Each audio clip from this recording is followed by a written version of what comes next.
Brant, our very first dual DPS whose damage output is truly unbound by any cooldowns, is an amazing hyper-carrying quickswap unit at the same time.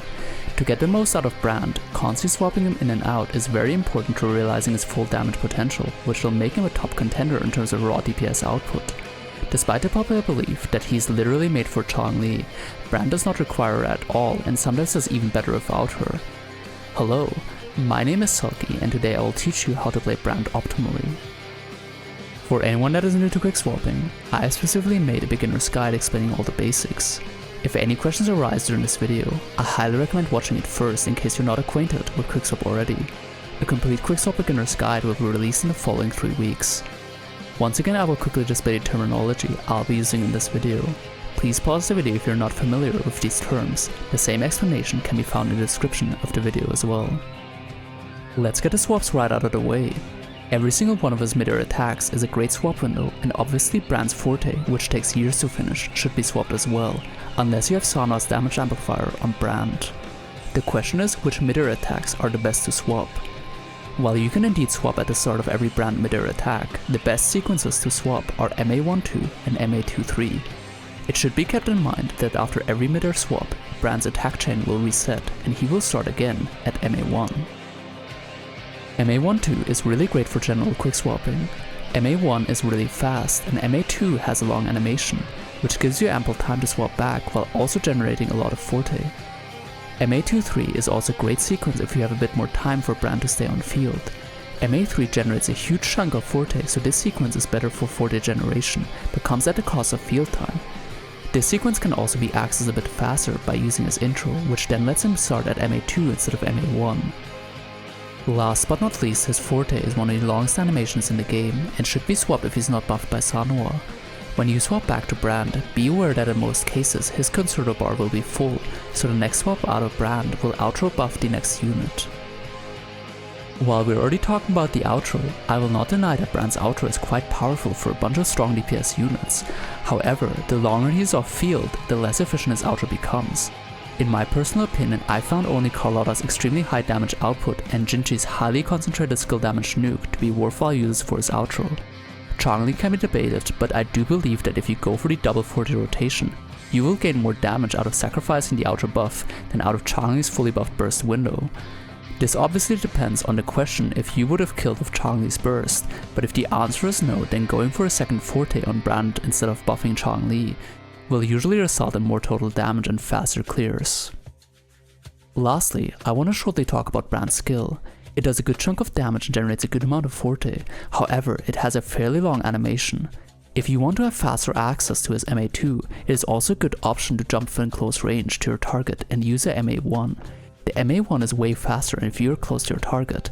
On top of that, if you cancel MA1 right after it hits with Liberation, you can pretty much skip most of the animation of MA1 and fast forward to MA2 for more Forte and damage. The double Forte rotation for Brant is a difficult to execute rotation plan, which involves either constantly swapping in Brant for maximized Forte gain, so he can use a second Forte just before his Liberation comes up again, or to funnel 1 or preferably 2 intros into him to reduce the amount of swaps in time that Brant needs to generate a second Forte. There is no great secret to this rotation, but it certainly will test your quickswap endurance. I would recommend everyone who isn't a veteran quickswap player to first practice hitting double Forte rotations with a Sanhua team, as Sanhua's intro generation makes this rotation a lot less difficult to pull off. Don't forget to double intro into Brant with Sanhua. The rotation is somewhat reminiscent of Camellia's double intro rotation. For the first time in one of my guides, I find it important enough to mention team building variations, as Brant is one of the few characters that will not suffer greatly from not having Shorekeeper on his team. The recommended team by Kuro Games themselves is a Sanhua, Brant and Chong-Li team, which can be played both in a 1-3 rotation style, as well as quickswap triple DPS, where you align the outros of Chong-Li and Brant's burst window. This team's skill ceiling is quite high and I genuinely recommend playing it as a nice alternative to the classic Verena and Shorekeeper teams. Unfortunately, Brant's team building options are either limited or much more difficult to pull off due to him being constantly airborne during his part of the rotation.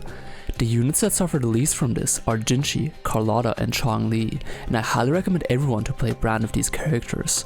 He can still be played with other units like Zhang Liao, Havoc Rover or Kalcharo, which need to be grounded to function, but usually their rotations are a lot harder to consistently pull off. Missing the timing on swaps with grounded units will result in a significantly higher damage loss than usual, so I only recommend playing these combinations when you're an experienced quickswap player. If you struggle playing Brant with Shorekeeper as well, then Verena is an easier support alternative, which functions surprisingly well in the Jinshi Brant team. In conclusion, Brant is a very powerful and extremely versatile unit. Due to his mid-air moveset, he's slightly less flexible than other units like Changli, but he more than makes up for it by providing excellent damage, buffs, and survivability. While many people still believe him to be a support for Changli, Brant can stand perfectly fine on his own and should not be underestimated. No matter what type of playstyle he is played in, he excels while providing phenomenal value to his team. If you put in the time to master his double Forte rotations, Brant will perform so well that you start asking yourself who the main DPS really is. Lastly, I've prepared an endgame showcase for Brant. This time I'll be showing off triple DPS without Changli to make it clear that Brant is more flexible than people give him credit for. Thank you for watching the video and enjoy the run.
But I break into another chain. Show you my wrist as I climb you down like a waking star. Can't block the vision.